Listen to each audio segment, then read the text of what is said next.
For today's podcast deep dive, I want to talk about Beyonce's Cowboy Carter. Specifically, I want to talk about, did Beyonce's Cowboy Carter do what she wanted it to do? And do I think that the team are impressed by how this era has gone? And also, how will Cowboy Carter be remembered by fans? This is Beyonce's 8th album. It was released as the follow-up to Renaissance and the second act in a 3-act series, which I interpret this 3-act series as basically being Beyonce rewriting the history books, or rewriting the history books that have basically been rewritten by white people, and showing the influence that Black artists have had on genres like house music and country music and whatever the next genre is as well. I think that obviously Renaissance was a hugely successful era for her. It had a number 1 single. Oh, baby, baby, you won't break my soul.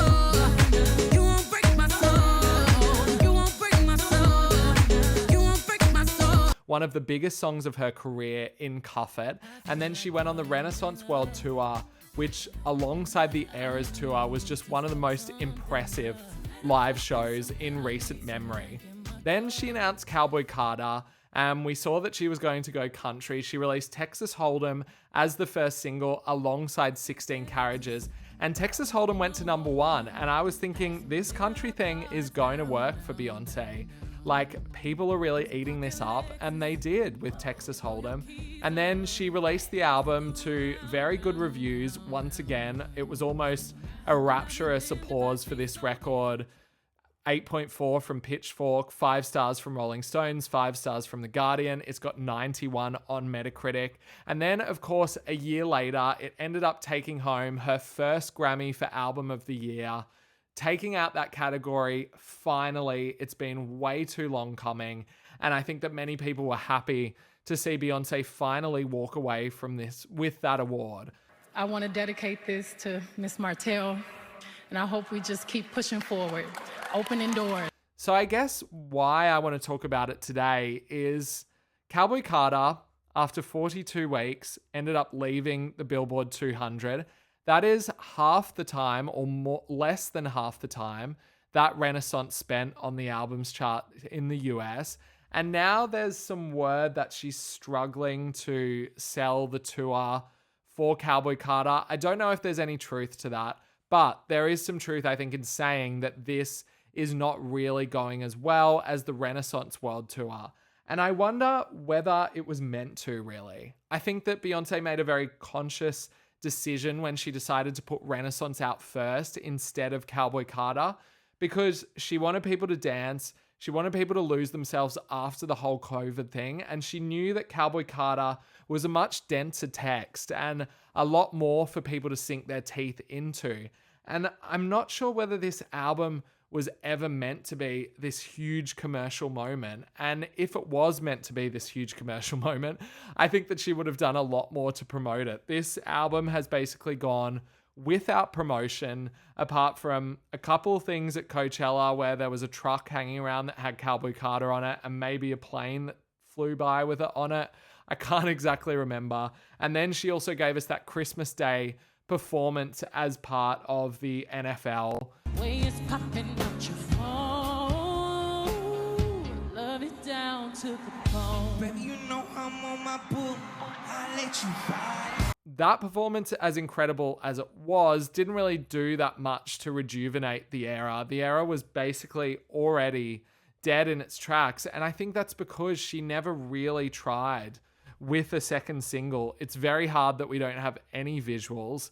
And that has become such a part of Beyonce's whole story that to have these albums without visuals makes it very hard to conceptualize what is the single and what are the most iconic tracks from it. I personally think that we're going to get the visuals as a full film at the end of the 3rd act. That's what I think we're getting. But it meant that a second single really failed to launch off this record. And that's a shame, because I think there were a few moments that were starting to show through as being potentially viral moments. I think that Yaya could have been one. Obviously, Two Most Wanted, which was, I guess, the official second single, could have had a much bigger moment given that Miley had just had Flowers as well. And then I think the biggest fumble is not releasing Bodyguard properly. They couldn't have me, and they never will. And sometimes I hold you closer just to know you're real.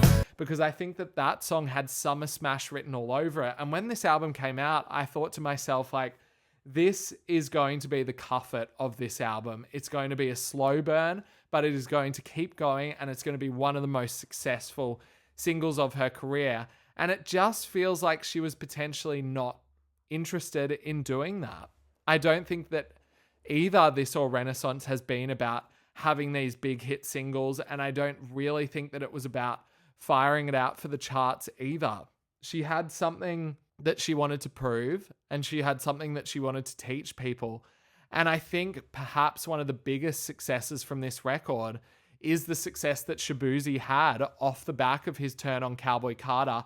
It kind of lit the flame that ended up burning as a bar song Tipsy, becoming the longest running #1 single of all time. Someone pour me up a double shot of whiskey. They know me and Jack Daniels got a history. I don't know if that happens if we don't get this moment on Cowboy Carter, and we don't get this reappraisal of country music and black artists in country music, because I feel like she very cleverly blended some of the like kind of white trademark country artists in terms of Willie Nelson and Dolly Parton, who have also always been quite liberal in their feelings and thinkings on the genre and also on the world. And she blended them with these black artists like Linda Martell, who have so constantly been written out of the history pages when it comes to country music. Living and working in the city, I thought I was a big girl. Oh, I felt so smart, and my own life I was true. I just know that myself, I am obviously not super knowledgeable on the country genre. It's not really my playground, but I learnt so much from just off the back of Texas Hold'em and looking into Rhiannon Giddens, who was the artist who ended up playing the banjo on Texas Hold'em. I think it was Texas Hold'em or 16 Carriages, one of them. And I think through that, I learnt this history lesson about the origins of the banjo. And then I went back and started learning about black artists' contributions, not only contributions, basically how they laid the foundations for country music. And that is something that I honestly did not know enough about. And that's why I feel like in many ways, this was kind of like an audible essay for people to learn about country music. But on top of that, Beyonce wanted to test the waters as well of where is country music right now? Like, obviously one of the biggest artists in the world right now is Morgan Wallen, who continued to basically persevere and prosper off the back of racial slurs that came out in a leaked video. He had his biggest song last night off the back of that. So I think Beyonce's coming in years after she took to the Country Music Awards stage with the Chicks and was basically received so unfairly. Came into this world, daddy's little girl, but daddy made a soldier out of me. Almost booed out of the building in many ways, despite it being one of the biggest moments for the CMAs. I think she wanted to come back and be like, okay, you didn't feel like I was country enough to be in that room. Let me tell you why I, an artist from Houston, Texas, is country enough. And let me tell you how I'm going to now bash this door open that you closed. And I think in that way, she did it so successfully. For me, obviously she was shut out of the CMAs again, which is just crazy to me. But then she ends up taking home the award for Best Country Album at the Grammys. And I felt like that was the moment that she was looking for, even more so than Album of the Year, because I think it showed that she was moving the needle in some kind of way. Obviously, the artist voting for Best Country Album, not just the artist, the committee voting for it, are made up of the types of people who would have rejected artists like Beyonce out of the genre. So to see her winning that showed that there was some kind of movement on that as well. Cowboy Carter also ended up debuting atop the top country albums chart, and she became the first album by a black woman to take out that honor. She also claimed her 9th number one single with Texas Hold'em and became the first black woman to top the Billboard 100 and Hot Country Songs simultaneously. These are kind of things that we couldn't have really imagined happening prior to Cowboy Carter. And I will say again, loved seeing these black country artists prosper in the wake of Cowboy Carter. People like Tanner Adele, who I think has gone on to release incredible stuff. I'm going blonde and I'm never going back. Yeah, blonde like the mama that I never had. Willie Jones was a voice that I did not know before this album, that I've gone and listened to his incredible album, Something to Dance To. And he's also got a great track out called Silverado too. And then, of course, as I said, everything that happened with Shaboozey. I think that we can look at the charts and we can look at the figures and we can think that this album didn't do incredibly well for her. And commercially, it will probably go down as one of her least successful genres. But critically, it will go down as an incredibly revered album. And I also think that just personally for her, it did exactly what she wanted it to do, and it hopefully broke down some doors in the country genre that have needed to be shaken up for so long. She obviously, as I said, didn't spend very long on the Billboard 200, but this album did debut with over 400,000 copies in the US, which shows to me that there is still serious interest on Beyonce, and it is up to her it's up to her how long she wants these eras to last, basically. It's like, how much effort and promotion does she want to put into it? How much does she think it needs? And how much does she think is self-serving rather than serving the project itself? And I think she just decided with this album that it was speaking for itself, and hopefully she will allow it a time to have its moment again when she releases the visuals, if she releases the visuals off the back of the third act. I anticipate the third act being far more upbeat and commercial like what Renaissance was, but obviously I have no idea.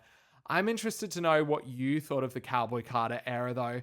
Do you think that it was unfairly cut short by Beyonce herself? Do you think that people lost interest in it? Do you think that people didn't like it? Let me know. DM me, send me a voice note to popsamcam@theinterns.net. I should say my personal feelings about this album, which is that I absolutely love it. And I still go back to it today. I still love songs like Bodyguard. I still think that Flamenco is one of the most devastating songs that she's ever written. It's a big win for me, but maybe not for everyone. Let me know. Thank you so much for joining me for the podcast this week. If you've got any thoughts on the new music released this week, or you want to hear everything that I'm listening to, I have a playlist on Spotify and Apple Music, Pop Sam Cam New Music Friday. You can find that in the show notes. See you next week.